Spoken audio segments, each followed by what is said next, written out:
រឿងរ៉ាវចាប់ផ្ដើមដោយស្ត្រីម្នាក់ដែលកំពុងដេកលក់ហើយមានសម្លេងពន្លឺមួយបន្លឺឡើងសូមអញ្ជើញនាងមកធ្វើជាទេពធីតានៃប្រាជ្ញាសម្រាប់ពួកគេនោះគឺនាងកំពុងដេកលក់ហើយសុបិនពេលនាងភ្ញាក់ពីដំណេកនាងក៏ទៅសួរសុខទុក្ខតួឯកយើងមិនបានជួបគ្នាយូរហើយតួឯកមិនដឹងទេដូច្នេះនាងបានចំអកឲ្យគាត់ចាំអ្នកមានគុណដែលមិនអាចសង្គ្រោះជីវិតអ្នកបានទេវាជារឿងអាក្រក់បន្តិចព្រោះក្នុងរយៈពេល10ឆ្នាំកន្លងមកនេះខ្ញុំមិនដែលជួបប្រទះនឹងព្រឹត្តិការណ៍ដែលផ្លាស់ប្ដូរជីវិតឡើយបន្ទាប់មកនាងបានប្រាប់ខ្ញុំថាកាលពី2ឆ្នាំមុននៅមន្ទីរពេទ្យនេះខណៈពេលដែលវីរៈបុរសកំពុងដើរគាត់ត្រូវបានក្មេងៗវេយរហូតដល់សន្លប់ប៉ុន្តែស្ត្រីម្នាក់នេះបានលើកគាត់ឡើងហើយស្វាគមន៍គាត់ហើយលើកដំបូងដែលពួកគេបានជួបនាងបានលងស្នេហ៍នឹងវីរៈបុរសតាំងពីដំបូងវីរៈបុរសបានសុំទោសដែលគាត់មិនអាចចាំបានដូច្នេះនាងបានប្រាប់វីរៈបុរសឲ្យចងចាំឲ្យបានល្អបន្ទាប់មកនាងបានណែនាំខ្លួនឯងថាជាតូហ្គោប៉ុន្តែមុខរបស់វីរៈបុរសមិនសូវល្អប៉ុន្មានទេនៅថ្ងៃនេះពេលគាត់ទើបតែបែកគ្នាជាមួយមិត្តស្រីរបស់គាត់ឈ្មោះវ៉ាសាគីតូហ្គោបានលួងលោមគាត់ថាមិនអីទេអ្នកអាចចាប់ផ្ដើមឡើងវិញគិតអំពីវារៀបការជាមួយខ្ញុំជំហានដំបូងនៃហ្គេមនៅតែលឿនដោយសារតែនាងបានរងចាំឱកាសនេះជាយូរមកហើ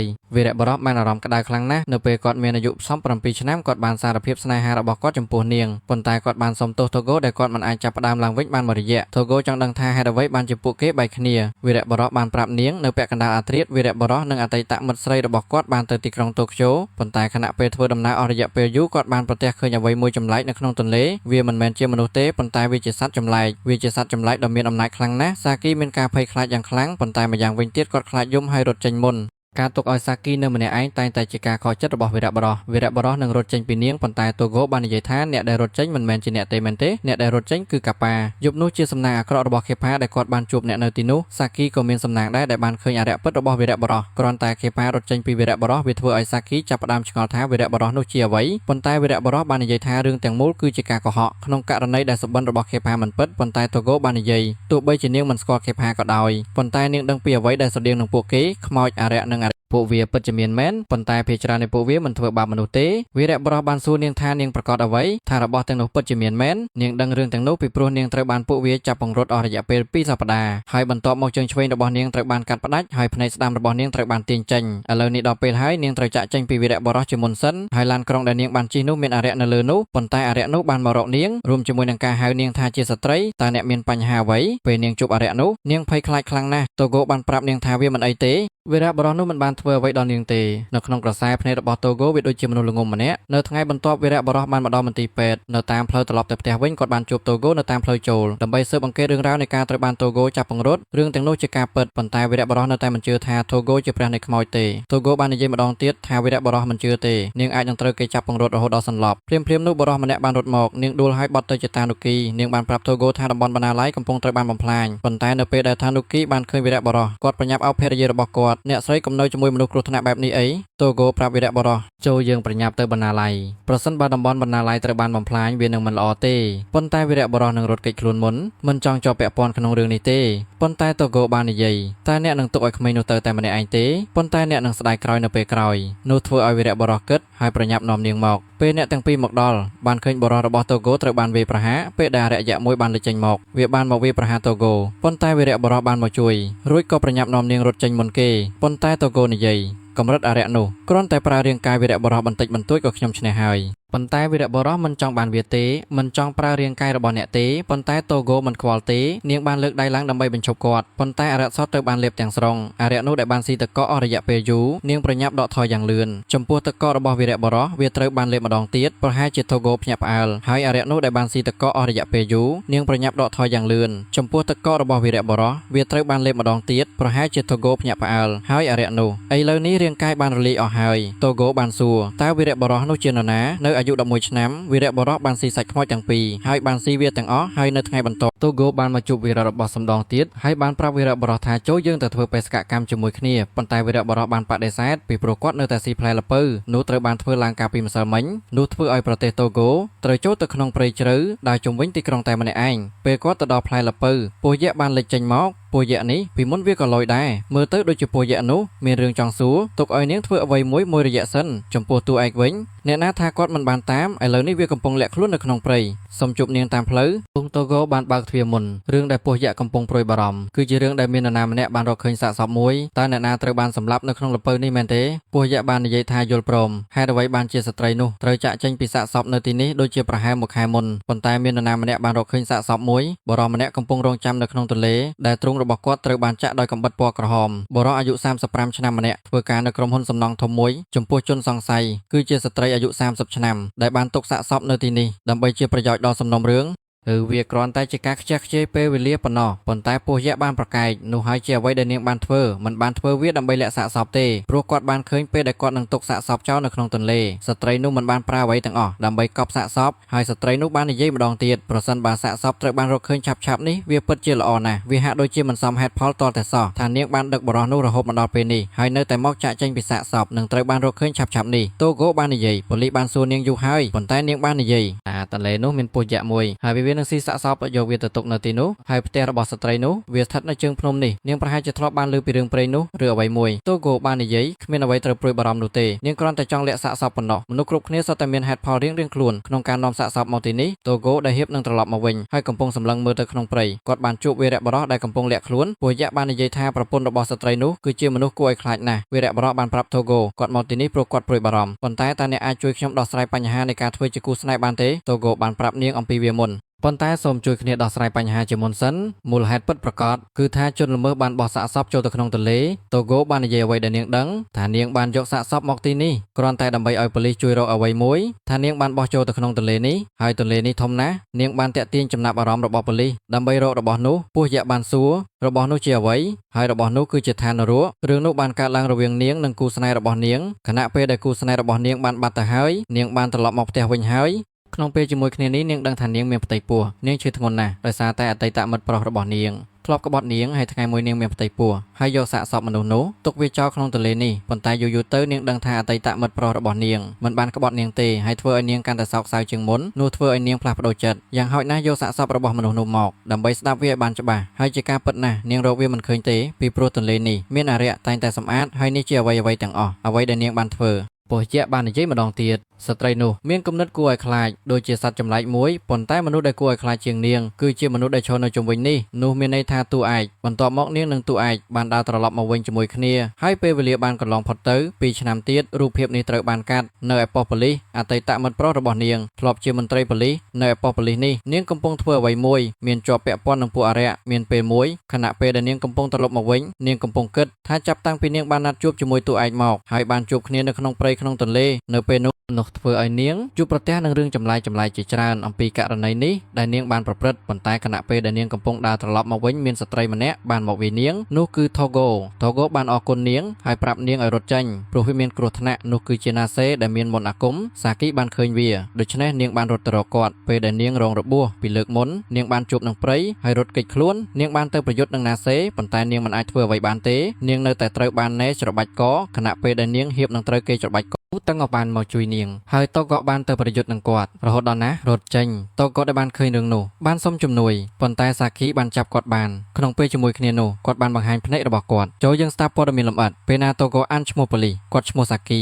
គាត់ចាំបានអតីតភរិយារបស់តួឯកនាងបានណែនាំខ្លួនឯងឥឡូវនេះនាងគឺជាមិត្តស្រីបច្ចុប្បន្នរបស់តួឯកសាគីបាននាំតូក៏មកទៅផ្ទះដើម្បីព្យាបាលរបួសហើយបានសួរអ្វីដែលអ្នកទើបតែនិយាយថាការធ្វើជាមិត្តស្រីជាមួយតួឯកតើនៅតែជាការកុហកមែនទេនាងឆ្លើយថាបានចាស់សេះបន្ទាប់មកនាងបានបង្ហាញរូបភាពមួយដែលត្រូវបានថតជាមួយតួឯកប៉ុន្តែនៅក្នុងរូបភាពវាគឺជាមុខរបស់តួឯកដូច្នេះសាគីបានដឹងថាវាមិនមែនទេបន្ទាប់មកពួកគេបានចូលទៅក្នុងរឿងឥឡូវនេះស្ថានីយ៍ប៉ូលីសកំពុងធ្វើសំណុំរឿងមួយអំពីដែកថែបពីព្រោះនាងគឺជារឿងដ៏គ្រោះថ្នាក់បំផុតនាងបានដេញមនុស្សចេញសាគីបានសួរតូហ្គោហេតុអ្វីបានជាអ្នកមិននៅជាមួយតួឯកបើមានតួឯកមែនវានឹងមានប្រយោជន៍ខ្លាំងណាស់ពីព្រោះខ្មោចអាក្រក់ទាំងនោះវាខ្លាចតួឯកគាត់ខឹងនឹងតូហ្គោខ្លាំងណាស់ប៉ុន្តែតូហ្គោគាត់ខឹងថ្ងៃណាមួយអ្នកអាចដោះស្រាយវាតែម្នាក់ឯងបានអ្នកមិនចាំបាច់រំខានតួឯកទេប៉ុន្តែសាគីបានឃើញវាហើយបានប្រាប់គាត់កុំឲ្យកុហកតូហ្គោបានប្រាប់គាត់ប្រពន្ធតួឯកបាត់ខ្លួនមួយសប្តាហ៍ទៅរក សាគីបានប្រាប់គាត់ថាតូហ្គោនឹងត្រូវគេមើលងាយពីព្រោះពេលនាងនៅជាមួយតួឯកមិនដែលមើលនាងទេហើយមិនដែលហៅឈ្មោះនាងទេគាត់គឺជាមនុស្សម្នាក់ដែលចង់ឲ្យនាងនៅក្បែរគាត់តូហ្គោគាត់បានក្រោកឈរឡើងអ្នកដែលខ្លាចនាងគាត់ពិតជាគួរឲ្យអាណិតណាស់នាងគ្មានអ្វីពាក់ព័ន្ធជាមួយតួឯកទេកុំបារម្ភពីគ្នាទៅវិញទៅមកប៉ុន្តែតូហ្គោគាត់បានសុំការអនុញ្ញាតឲ្យត្រឡប់ទៅផ្ទះវិ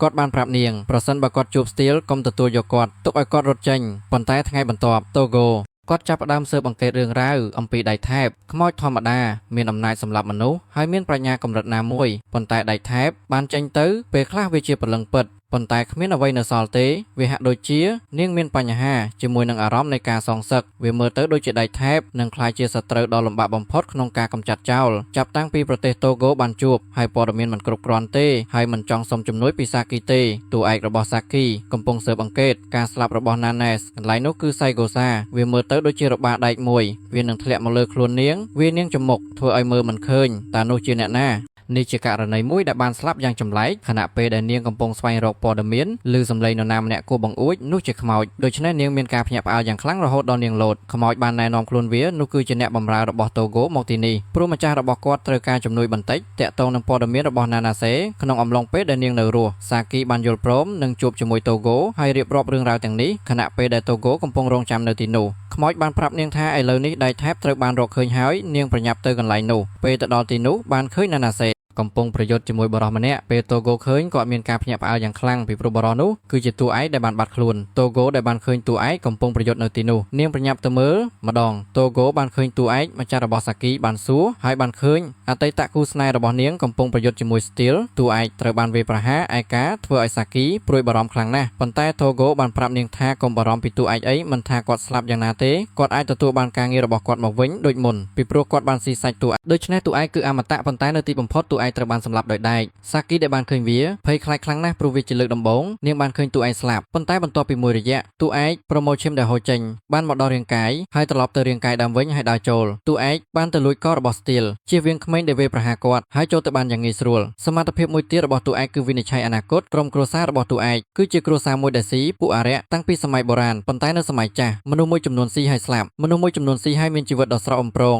ប៉ុន្តែមនុស្សដែលអាចទស្សន៍ទាយអនាគតបានភាគច្រើននៃពេលវេលានឹងស្លាប់ភ្លាមៗវិធីទស្សន៍ទាយអនាគតហេតុអ្វីបានជាអ្នកទុកគាត់ចោលស្វែងរកសាច់ឈាមញ៉ាំដូច្នេះធ្វើទាំងពីរយល់ព្រមពេលទស្សន៍ទាយអនាគតមិនអាចស្លាប់បានទេពេលអមតៈពីសាច់ដែលគាត់បានស៊ីប៉ុន្តែគ្មាននរណាម្នាក់ទទួលបានជោគជ័យឡើយរហូតដល់ថ្ងៃមួយតួឯកដែលធ្លាប់នៅក្មេងត្រូវបានជីដូនរបស់គាត់ហៅឲ្យទៅញ៉ាំអាហារជាមួយក្មេងៗដទៃទៀតក្មេងៗដែលញ៉ាំអាហារជាមួយគ្នាអស់រយៈពេលយូរម្នាក់ហូរឈាមបន្ទាប់មកក៏ស្លាប់មានតែតួឯកប៉ុណ្ណោះថាគាត់គ្មានអ្វីទាំងអស់ជាមួយគាត់នោះហើយជាមូលហេតុការសាកល្បងអស់រយៈពេលយូរទើបតែទទួលបានជោគជ័យក្នុងសម័យកាលតួឯកត្រឡប់ទៅបច្ចុប្បន្នវិញដៃថែបនិងតួឯកទាំងពីរនាក់ឈឺចាប់រហូតដល់តួឯកអាចដោះស្រាយនាងបានបាណាហ្គាសាគីអ្នកណាចូលនៅទីនោះខ្លាចតែតួឯកដៃថែបអ្នកណាដួលស្រាប់តែក្រោកឡើងរួមជាមួយនឹងកនោះត្រូវបានបាក់ដោយតួឯក Nagasaki វាគ្រាន់តែជាអ្វីដែលត្រូវបានបង្កើតឡើងដូច្នេះសារវត្តត្រូវតែស៊ើបអង្កេតករណីនេះហើយនោះជាអ្វីដែលជនល្មើសចង់បានគាត់បានបញ្ឆោតសារវត្តឲ្យចេញទៅតែម្នាក់ឯងដើម្បីដោះស្រាយវាឥឡូវនេះអ្នកលេងអ៊ីនធឺណិតកំពុងចាប់ផ្ដើមឆ្លោះប្រកែកគ្នាដៃថែបមានដុំមាស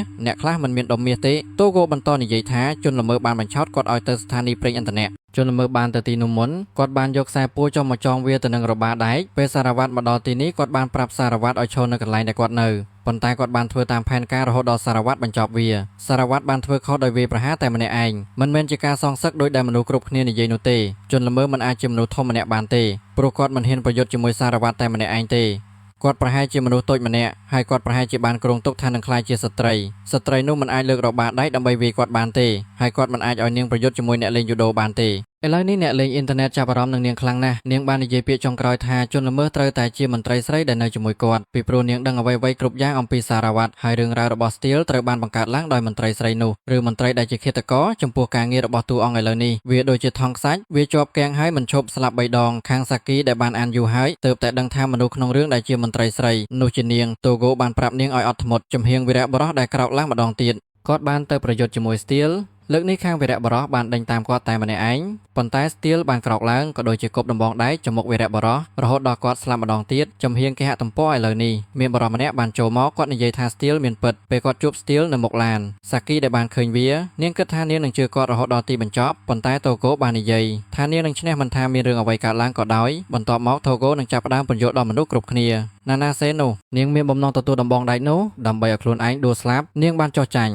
ហេតុអ្វីបានជាអ្នកត្រូវប្រើដំបងដៃដើម្បីដេញអ្នកដទៃប្រសិនបើនាងជាវិញ្ញាណអាក្រក់ពិតប្រាកដចំពោះផ្នែកខាងវីរៈបុរសវិញគ្រាន់តែរងចាំពេលវេលាប៉ុណ្ណោះព្រោះឥឡូវនេះណាណាសេខ្លាំងជាងគាត់ហើយវីរៈបុរសក៏បានស្លាប់ដោយមិនឈប់ឈរវាមិនតិចជាង10ដងទេភាគីតូហ្គោបានឈានដល់ចំណុចកំពូលហើយប្រសិនបើមនុស្សគ្រប់គ្នាយល់ច្រឡំហើយចង់ទទួលយកការពិតប្រសិនបើមនុស្សគ្រប់គ្នាជួយគ្នាទៅវិញទៅមករកបន្ទុមនុស្សគ្រប់គ្នាជួយគ្នាទៅវិញទៅមកអធិស្ឋានសូមបញ្ជូនណាណាសេត្រឡប់ទៅឋានសួគ៌វិញឥឡូវនេះនៅលើអ៊ីនធឺណិតវាកាន់តែក្តៅឡើងក្តៅមនុស្សចាប់ផ្ដើមជឿជាក់លើប្រទេសតូហ្គោកាន់តែច្រើនធ្វើឲ្យណាណាសេខ្សោយជាងខ្លាយជាជំហៀងវីរៈបុរសដេញតាមម្ខាងវីរៈបុរសអាចដោះស្រាយជាមួយនាងបានឥឡូវនេះគាត់ប្រកែកជាងអ្វីៗទាំងអស់ណាណាសេដែលជាអមតៈបានរស់ឡើងវិញហើយចំពោះមុខវីរៈបុរសវិញគាត់បានដោះអាវចេញត្រៀមខ្លួនបាញ់នាងហើយបន្ទាប់មកតូហ្គោបានសន្និដ្ឋានទៅកាន់មនុស្សនៅលើអ៊ីនធឺណិតថាណាណាសេវាគ្រាន់តែជាវិញ្ញាណអាក្រក់ខ្លាំងៗមួយប៉ុណ្ណោះដែលត្រូវបានបង្កើតឡើងដោយឆន្ទៈរបស់មនុស្សហើយសារវ៉ាតក៏ត្រូវបានសម្លាប់ដោយមនុស្សដែរឥឡូវនេះផ្នែកអ៊ីនធឺណិតមនុស្សមួយចំនួនធំបានងាកមកជឿលើផ្នែករបស់ប្រទេសតូហ្គោប៉ុន្តែវាបានប្រែក្លាយទៅជាដូច្នោះមែនណាណាសេបានត្រឡប់មកដេញតាមវីរៈបុរសវិញ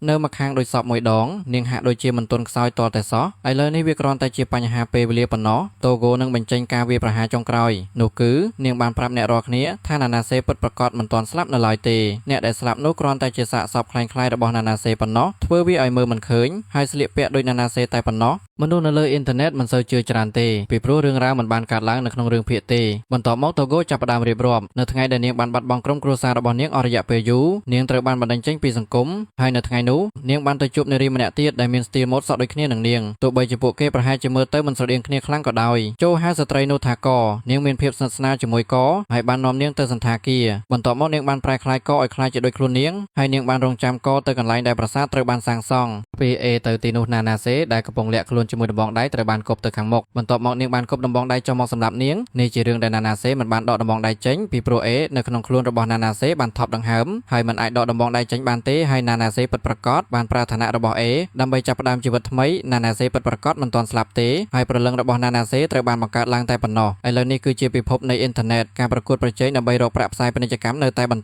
តស្នេហារបស់ណាណាសេដែលកំពុងប្រយុទ្ធជាមួយវីរៈបុរសនៅពេលនេះអាចចាប់វីរៈបុរសបានហើយហ៊ាននឹងវាយប្រហារម្ដងទៀតប៉ុន្តែនាងមិនមានអំណាចគ្រប់គ្រាន់ទេពីព្រោះឥឡូវនេះនៅលើអ៊ីនធឺណិតចាប់ផ្ដើមស្ដាប់តូហ្គោកាន់តែច្រើនហើយឃើញយ៉ាងច្បាស់ថាអំណាចរបស់នាងចាប់ផ្ដើមចុះខ្សោយសូម្បីតែតូហ្គោក៏មិនទាន់បានប្រើប្រាស់ដែរការស្លាប់ចុងក្រោយហើយតូហ្គោបានប្រាប់សង្គមថាអ្នកដែលបានសរសេររឿងរបស់សាធីគឺណាណាសេដើម្បីឲ្យខ្លួនឯងស្លាប់ពីសង្គមហើយធ្វើជាតួអង្គដែលស្លៀកពាក់សមរម្យគឺជាអ្វីមួយដែលគួរឲ្យចងចាំហើយរាងកាយដែលត្រូវបានដោះដូរជាមួយនាងនឹងមិនត្រូវបានចងចាំឡើយហើយបានប្រាប់អ្នករាល់គ្នាថាម្ចាស់គេហទំព័រនេះគឺជាណាណាសេពិតប្រាកដខាងរាយការណ៍អ្នកណានៅពីក្រោយរឿងទាំងអស់នោះឥឡូវចាប់ផ្ដើមញ័រនៅពេលដែលតូហ្គោបានដើរតួជាមួយនឹងការកុហកទាំងអស់របស់នាងបង្កបញ្ហាដល់ប្រជាជនឥឡូវនេះនៅក្បែរនាងរហូតដល់ទីបញ្ចប់ហើយងាកមកវាប្រហារណាណែសវិញថានាងជាឃាតករពិតប្រាកដចំពោះជំហៀងវីរៈបុរសឥឡូវនេះជាប់គាំងនៅចំកណ្ដាលរាងកាយប៉ុន្តែគាត់បានទទួលខ្លួនឯងវិញបានដើរចូលទៅក្នុងណាណែសហើយចាក់នាងចំមុខហើយអាចចាក់ណាណែសបានរហូតដល់គាត់ដួលសន្លប់វីរៈបុរសបានចាប់ជើងរបស់ណាណាសេហើយចាក់នាងចំមុខប៉ុន្តែលើកនេះវីរៈបុរសអាចធ្វើវាបានអាចបំផ្លាញរាងកាយរបស់នាងបានជាលទ្ធផលនៃអ្វីគ្រប់យ៉ាងនៅលើគេហទំព័រនោះនៅខាងតូហ្គោ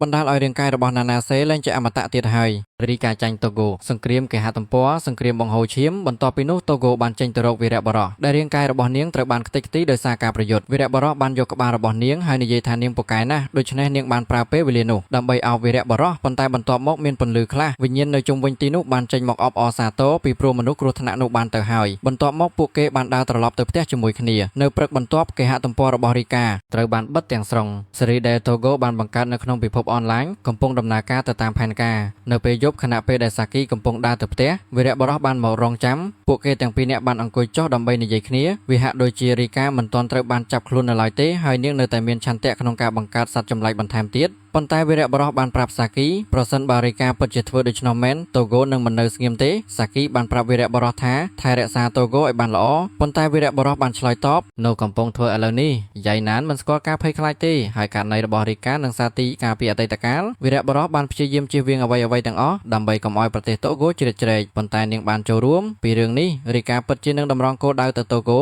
នោះធ្វើឲ្យវីរៈបុរសភ័យខ្លាចយ៉ាងខ្លាំងហើយនេះជាហេតុផលដែលបាត់ខ្លួនអស់រយៈពេល2សប្តាហ៍ដើម្បីរករីកាតែម្នាក់ឯងមិនចង់ឲ្យតូហ្គោកុកอยู่ในគ្រោះថ្នាក់ទេភរិយារបស់តូហ្គោដែលបានដេកលក់អស់រយៈពេល28ម៉ោងឥឡូវនេះបានជាសះស្បើយពេញលេញហើយវាធ្វើឲ្យនាងមានការប្រុងប្រយ័ត្នខ្លាំងណាស់ព្រោះនៅពេលដែលនាងគេងយូរវីរៈបុរសនិងសាគីប្រហែលជាចំណាយពេលជាមួយគ្នាពេលវីរៈបុរសត្រឡប់មកបន្ទប់វិញនាងទើបតែងូតទឹក